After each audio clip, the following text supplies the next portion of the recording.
Guys, di video saya yang terdahulu sudah pernah saya katakan bahwa sehebat apapun kita manusia, sepintar dan secerdas apapun kita manusia, namanya kita manusia yang sudah tercemar oleh dosa sejak kejadian di Taman Eden. Sampai saat ini karakter dosa masih tetap ada di dalam kehidupan kita manusia.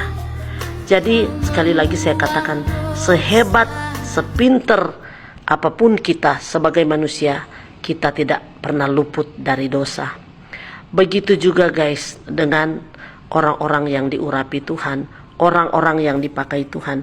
Kalau kita membaca keseluruhan perikop dari Alkitab, dari Kejadian 1 sampai Wahyu, di situ kita akan mendapatkan orang-orang yang dipakai Tuhan, baik para nabi-nabi, para hakim-hakim, para raja-raja dan rasul-rasul, semua adalah manusia biasa seperti kita, manusia yang tidak luput dari dosa, kecenderungan melakukan dosa. Tetapi kalau Tuhan mau pakai lidahnya sebagai perpanjangan lidah Tuhan atau sebagai perpanjangan tangan Tuhan, itu suka-sukanya Tuhan, dan Tuhan tidak pernah melihat kekurangan mereka.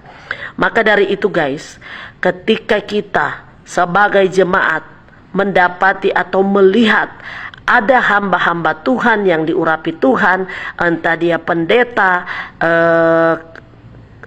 pemimpin gereja, atau dia penginjil, dan kita mendapati dia ada kekurangan, ada kelemahan, bahkan pun jatuh di dalam dosa, bukan tugas, bukan kewajiban, bukan hak kita menghakimi hamba Tuhan tersebut.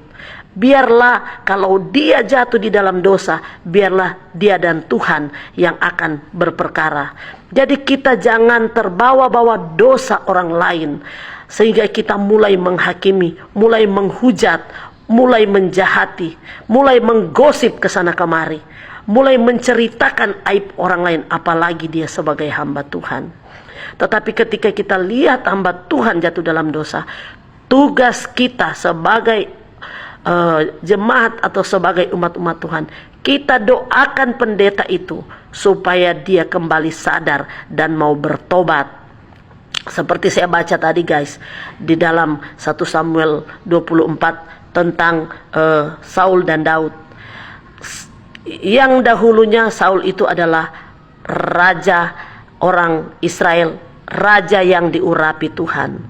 Tetapi sekalipun Saul raja yang diurapi Tuhan, tetapi Saul juga melakukan kesalahan, sehingga Tuhan menggantikan Saul dengan Daud.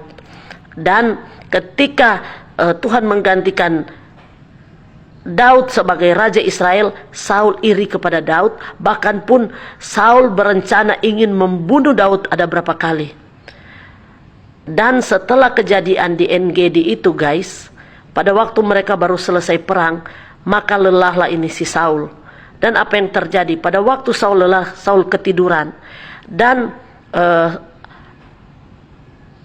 anak-anak buahnya Daud waktu itu berkata kepada Daud, "Tuan Raja, ini si Saul lagi tertidur. Bunuhlah dia. Ini karena apa? Selama ini dia memusuhi Daud." Tapi apa perkataan Daud? "Saya tidak mau berdosa di hadapan Tuhan terhadap orang ini, karena dia adalah orang yang diurapi Tuhan."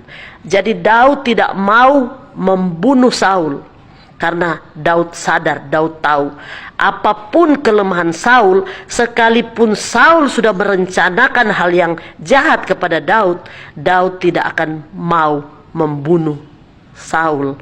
Maka dari itu, ketika Tuhan melihat hal itu, disitulah Daud memiliki perkenanan Tuhan. Bahkan pun pada saat itu roh Tuhan terus menguasai kehidupan Daud.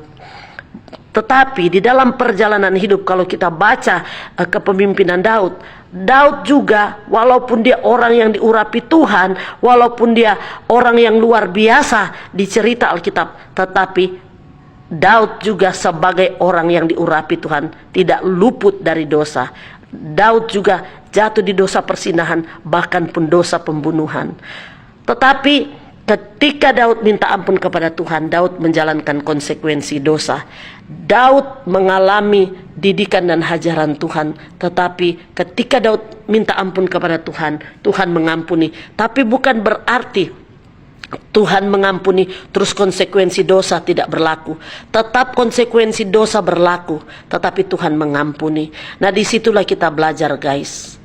Sehebat apapun pemakaian Tuhan di dalam kehidupan kita sebagai manusia, kita tidak pernah luput dari salah dan dosa. Semua kita manusia punya kekurangan dan kelemahan. Tetapi selemah sekurang apapun kita, memang kita tidak dibenarkan atau tidak diberi kewajiban hak untuk saling menghakimi. Apalagi dia orang yang diurapi Tuhan. Jadi kalau kita lihat orang yang diurapi Tuhan, para hamba-hamba Tuhan yang diurapi Tuhan, ketika mereka jatuh dalam dosa, tugas kita mendoakan mereka. Tugas kita minta kepada Tuhan untuk supaya mereka bertobat. Jangan sampai kita menghujat, jangan sampai kita menghakimi, tapi kita serahkan mereka ke dalam tangan Tuhan. Dan biar Tuhan yang bertindak, Tuhan yang berperkara dengan pribadi lepas pribadi. Karena kalau orang yang diurapi Tuhan biasanya dia memahami firman. Jadi biarlah hamba Tuhan dan Tuhan saja yang beracara dan berperkara. Jangan kita ikut-ikutan menghakimi ketika kita lihat hamba Tuhan salah bicara, hamba Tuhan salah bertindak. Kita langsung menghujat, kita langsung menghakimi hamba Tuhan tersebut. Guys, hukum kasih, bicara, pengampunan. Ketika kita melihat orang yang bersalah, kita harus mengampuni. Begitu juga dengan ketika kita lihat orang yang bersalah, kita doakan dan kita ampuni. Sekalipun juga dia melukai hati kita, bersalah kepada kita, membuat kita menderita. Tetapi kalau Tuhan suruh kita mengampuni, kita mengampuni. Bahkan pun firman Tuhan berkata, hukum kasih bicara bukan ketika saya mengasihi kamu, kamu harus mengasihi saya. Bukan begitu. Bahkan pun firman Tuhan berkata, kalau kamu mengasihi saya dan saya mengasihi kamu, itu tidak ada upah.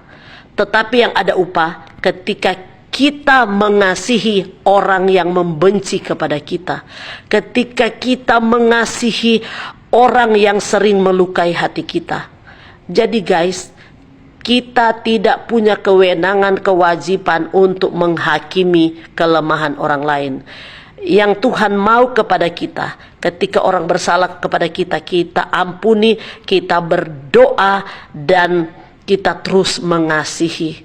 Dan sekali lagi guys, ketika kita lihat orang-orang yang diurapi Tuhan, kalau mereka ada kekurangan, ada kelemahan, ada dosa, jangan kita langsung menghujat atau menghakimi.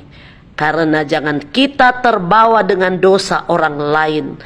Hamba Tuhan juga adalah manusia biasa. Hamba Tuhan juga masih terdiri dari darah dan daging. Malaikat saja bisa jatuh guys. Hanya Tuhan saja yang sempurna. Hanya Tuhan saja yang maha sempurna. Maka dari itu kita terus mengandalkan kekuatan Tuhan, supaya Tuhan membentengi kita, baik pikiran kita, hati kita, untuk terus kita mengasihi, menabur kasih, mempraktekkan kasih yang sesungguhnya, kasih yang rela mengampuni, kasih yang rela memaafkan, kasih yang rela memberi walaupun dia adalah musuh kita. Karena di firman Tuhan juga berkata, kasihilah musuhmu, ampunilah orang yang bersalah kepadamu. Kalau bisa orang yang bermusuhan dengan kita, kita berikan makan. Dengan begitu ketika kita memberikan makan, kita menumpuk bara api di kepalanya. Dan Tuhan yang jadi hakim, Tuhan yang menghukum, bukan kita.